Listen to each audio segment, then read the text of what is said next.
오늘부터 데살로니가 후서 말씀을 며칠 동안 볼 것입니다. 이미 데살로니가 전서 말씀을 저희가 보았었는데, 데살로니가 전서의 말씀도 그렇고 후서의 말씀도 그렇고 교회가 개척된 지 얼마 안 된 이 데살로니가 교회 안에 어린 교회 가운데 이루어졌던 주셨던 말씀이 바로 사도 바울이 보냈던 그러한 편지가 바로 이 데살로니가 전 후서의 그러한 말씀입니다. 사도 바울이 그 데살로니가 그 지역에서 복음을 전하였던 기간이 한 3주 정도밖에 되어지지 않았기 때문에 굉장히 그 가운데서, 그리고 3주 정도밖에 안 됐던 이유는 고난과 박해와 환난이 심하였었기 때문에 사도 바울이 떠날 수밖에 없었습니다.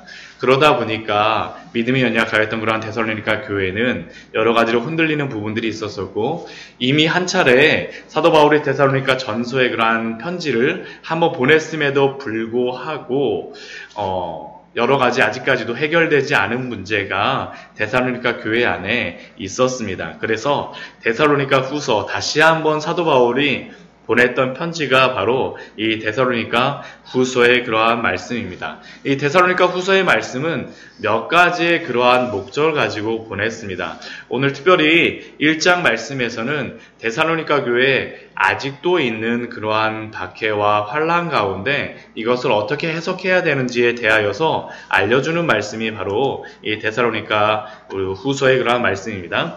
오늘 1절 말씀을 보면 바울과 실로아노와 디모데는에서 하나님 우리 아버지와 주 예수 그리스도 안에 있는 데살로니가 교회에 편지하노니라고 말씀하고 있습니다. 이 편지의 서두는 데살로니가 전서에서 거의 동일하게 반복되어지는 그러한 말씀입니다. 그리고 이 데살로니가 교회에 가서 복음을 전하였던 그러한 사람들이, 전도팀이 바로 이 바울과 실로아노와 디모데였기 때문에 이 세 사람의 이름을 빌어서 바울은 데살로니가 교회에 편지를 하고 있습니다. 그 편지를 통하여서 이 데살로니가 교회에 무엇을 축복합니까? 은혜와 평강이 너희에게 있을지어다.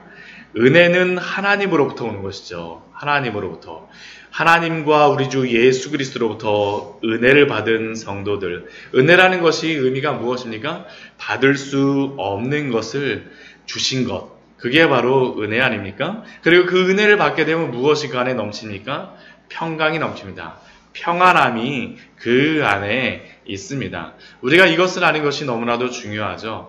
예수 그리스도의 그 은혜가 있음에도 불구하고 그 안에 있는 평안과 평강을 누리지 못한다라 그러면 우리가 예수님 안에서 살고 있지 못합니다. 사도 바울은 그래서 항상 편지를 보낼 때마다 은혜와 평강이 너희에게 있을지어다 라고 항상 그 편지의 서두에서 말합니다.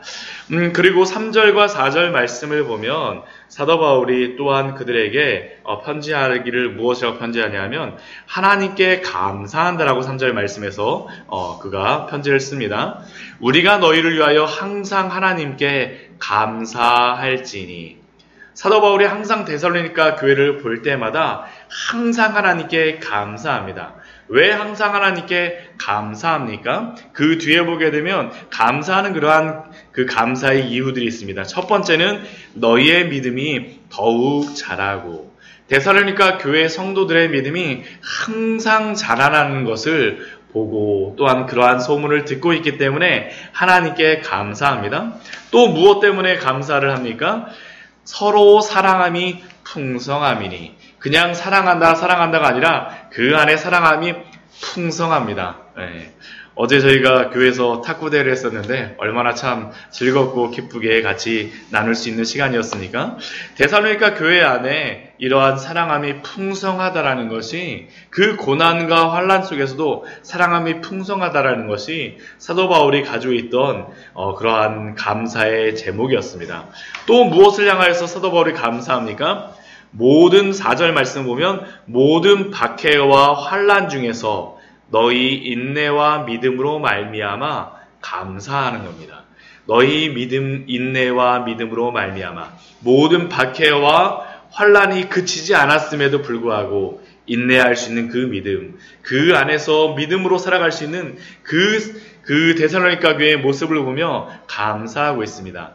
그런데 이 3절과 4절 말씀은 우리 데살로니가 전서 말씀에서 사도 바울이 또한 그 편지를 보내면서 썼던 그러한 말씀입니다. 우리 데살로니가 전서 우리 1장 우리 3절 말씀 우리 같이 한번 보도록 하겠습니다. 앞에 우리 데살로니가 전서 말씀입니다. 데살로니가 전서 1장 3절의 말씀입니다. 같이 한번 읽어보도록 하겠습니다. 너희의 믿음의 역사와 사랑의 수고와 우리 주 예수 그리스도에 대한 소망의 인내를 우리 하나님 아버지 앞에서 끊임없이 기억함이니.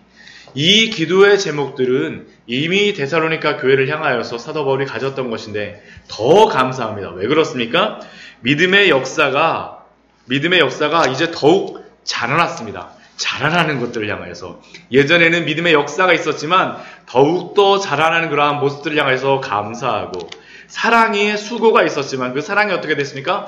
풍성하여지고 있죠. 더 풍성하여지는 것을 향하여서 감사를 하고, 박해와 환난 가운데에서 소망의 인내를 그들이 가졌었지만 지금이 어떻습니까? 모든 박해와 환난 중에서 인내와 믿음으로 말미암아 여전한 가운데에서도 그러나 그 소망의 인내를 가지고 있는 그러한 데살로니가 교회를 보면서 더욱 감사할 수 있는 것입니다.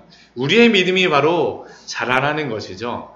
사도 바울은 믿음과 소망과 사랑을 성도들이 사랑하는 참된 성도들의 믿음의 그러한 태도의 모습으로 항상 드러내는데, 이 세 가지가 자라나고 풍성해지고 그러한 여전한 박해와 환난이 여전한 가운데에서도 그 소망으로 바라볼 수 있는 것이 바로 사도 바울이 감사할 수 있는, 하나님께 감사하는 기도의 제목이었고, 또 그것이 무엇이 됩니까? 4절 말씀 뒤에를 보게 되면 하나님의 여러 교회에서 우리가 친히 자랑하노라.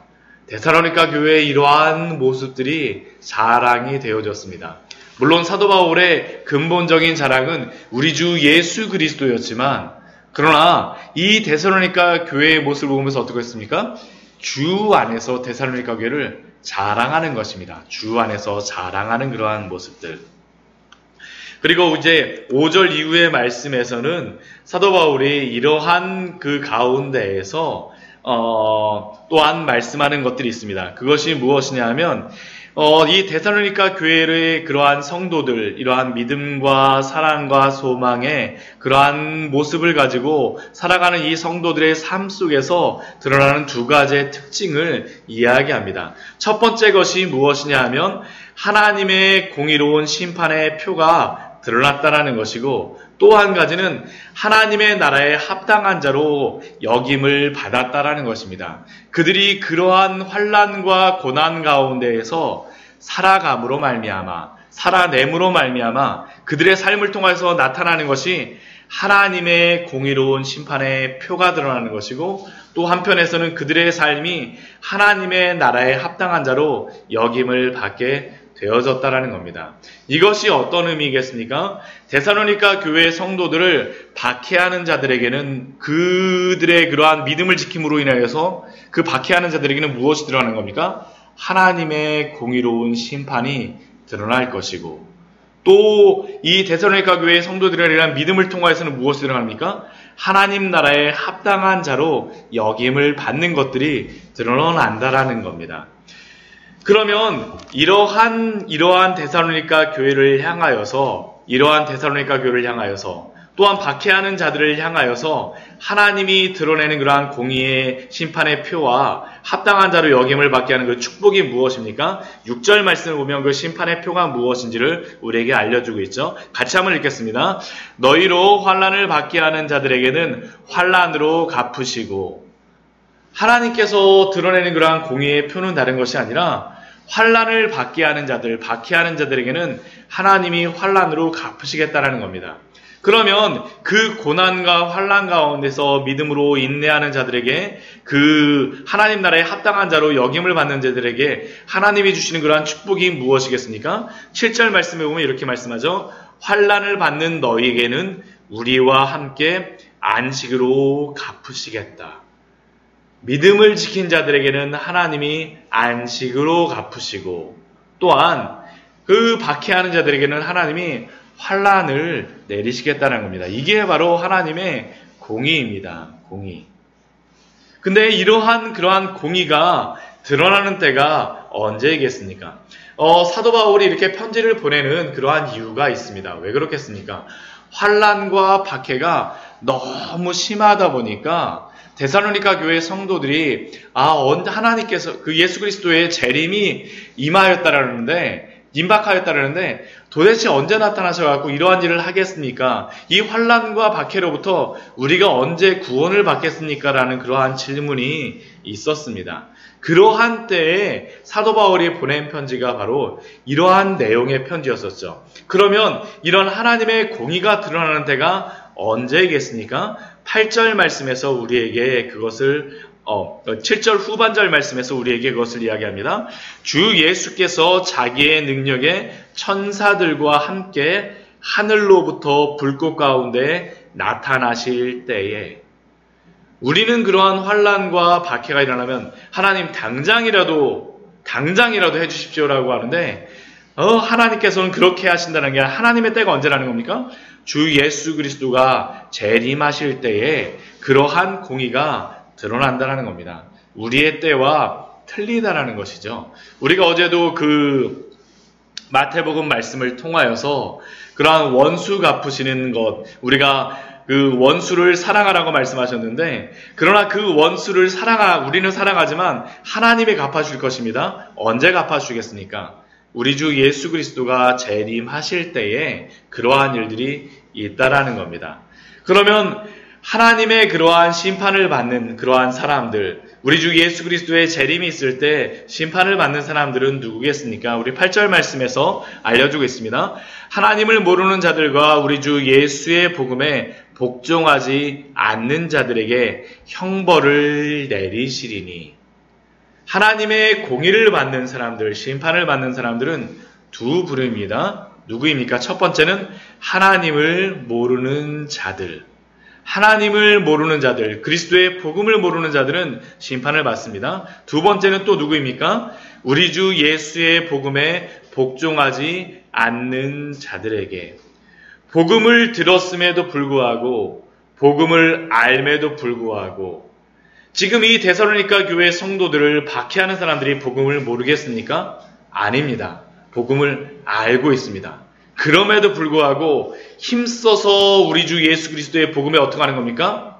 반항하며 그 복음을 받아들이지 않는 것입니다. 그러한 자들에게 어떻게 했다는 겁니까? 하나님이 형벌을 내리신다라는 겁니다. 예수 그리스도가 오실 때에.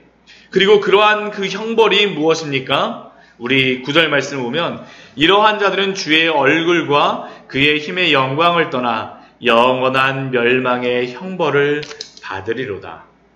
우리는 예수님을 믿지 않게 되면 그냥 죽으면 끝난다라고 생각을 할 수 있지만 그렇지 않습니다. 사도 바울이 우리에게 알려주는 것은 영원한 멸망의 형벌이 있다라는 것입니다. 영원한 멸망의 형벌. 이게 바로 하나님의 공의, 우리 주 예수 그리스도의 재림이 임할 때에 드러나는 그러한 일들입니다. 구원을 받지 못하는 자들, 심판의 선 자들에게 이러한 일들이 있음을 우리에게 알려주고 있습니다. 그렇다면 우리 주 예수 그리스도가 오셨을 때에 우리 주 예수 그리스도로 인하여서 그 복음으로 인하여서 구원의 합당히 여기심을 받는 자들에게 드러나는 것이 무엇이겠습니까? 우리 10절 말씀 같이 한번 읽어보도록 하겠습니다. 그날에 그가 강림하사 그의 성도들에게서 영광을 받으시고 모든 믿는 자들에게 놀랍게 여김을 얻으시리니 이는 우리의 증거가 너희에게 믿어졌음이라. 우리 주 예수 그리스도가 임하실 때 그날에 강림하사 우리 주 예수 그리스도께서 성도들에게 영광을 받으시고 모든 믿는 자들에게 놀랍게 여김을 받으실 것입니다. 우리에게 그날 굉장히 놀랍게 우리에게 여겨질 것입니다. 이는 우리의 증거가 너희에게 믿어졌음이라. 우리가 예수님을 믿지만 가장 큰 기적 중에 하나가 무엇일까요? 저에게 일어난 가장 큰 기적 중에 하나가 제가 예수님을 믿는 거라고 생각을 합니다. 예수님을 믿는 것이라고. 예수님을 믿는다라는 게 신기하지 않습니까? 정말 신기하지 않습니까? 저는 정말로 신기합니다. 저희 아버님이 그 목사님이셨지만, 저희 아버님 같이 사경회 같은 걸 하게 되면 막 성도님들 앞에 막 기도하시면서 막 눈물 흘리시고 막 그러시는데, 저는 그 눈물이 이해가 안 됐습니다. 그래갖고 막 사경회나 부흥회 하실 때, 왜 저분들이 왜 기도를 하시면서 우실까? 그래갖고 신기해갖고 저도 한번 눈물을 흘려봐야 되겠다 생각을 하고 진짜 침을 묻혀갖고 제 눈 밑에다가 막 정말 막 묻혀봤습니다. 근데 눈물이 안 나오더라고요. 그러고 나서 제가 생각했던 게 왜 그럴까? 근데 지금 제가 이 자리에서 서가고 설교를 하는 설교자가 되어졌다라는 것, 제가 예수 그리스도에 대한 복음을 전한다라는 것, 저에게는 정말로 놀라운 은혜입니다. 우리가 예수님을 믿고 성경의 그 증거, 성경의 그 말씀이 믿어졌다라는 그 사실, 얼마나 큰 놀라운 은혜인지 모릅니다.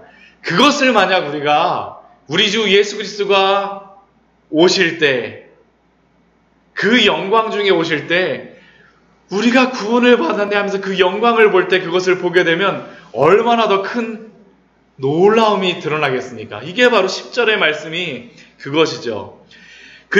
성도들에게 영광을 받으시고 모든 믿는 자들에게 놀랍게 여김을 얻으시리니. 놀라운 일입니다. 놀라운 일. 우리의 증거가 너희에게 믿어졌음이니라. 그 환난과 박해 가운데에서도 복음을 전하였는데 믿어졌습니다. 놀라운 일입니다. 놀라운 일입니다. 정말 놀라운 일입니다. 이게 바로 기적이죠.